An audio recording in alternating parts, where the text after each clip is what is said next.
Pleasure has always meant more to humans than mere sustenance. Food thus represents the boundary between nature and culture. From the first campfires to complex cooking rituals, a distinct culinary culture gradually emerged, one in which people decided what was edible and how food should be shared. Early on, societies recognized that eating and pleasure held social meaning. Until the 18th century in Europe, for instance, only the wealthy had access to rich, pleasurable meals, while the majority simply ate to stave off hunger. Festive banquets featuring meat or special dishes were rare occasions when people could truly indulge. In antiquity, the Greeks and Romans introduced differentiated notions of pleasure. Philosophers like Epicurus developed ethics of pleasure. He taught that fulfilling basic needs, eating, drinking, shelter from cold, was indispensable to enjoying life, but also warned against excess.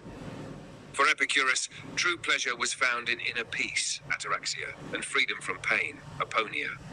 Sensual enjoyment was permitted, but in moderation, as unrestrained desire could turn pleasure into suffering. Stoic thinkers likewise praised self-control as the highest virtue.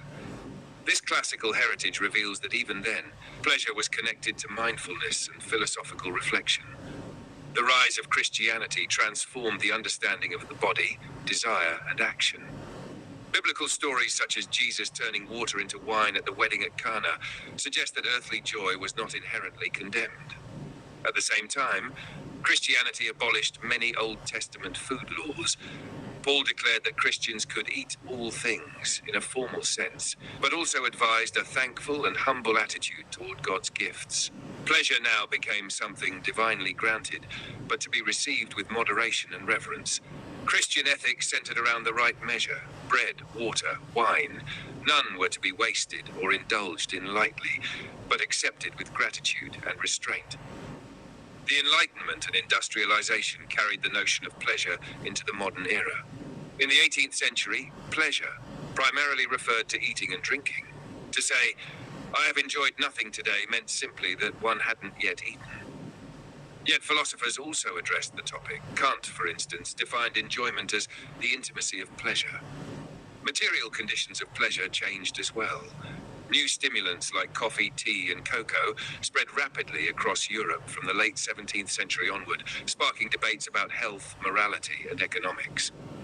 Industrial advancements like steam-powered mills, canning, and refrigeration enabled widespread access to spices and delicacies, triggering a true revolution in consumption. Today, we live in a genuine pleasure society. In times of abundance, pleasure is considered part of quality of life, yet is also subject to critical reflection. Pleasure is now defined as a positive sensory experience, requiring conscious attention, control, and moderation. In the modern society of excess, pleasure is understood as a learned, culturally shaped behavior that conforms to socially accepted norms. This is also evident in contemporary movements.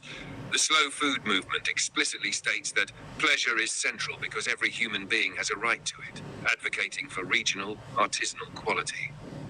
The history of pleasure, from survival and moral discipline to the present pursuit of mindful enrichment, spans a long arc, one that leads from necessity to celebration, from restriction to reflection, and from consumption back to conscious doing.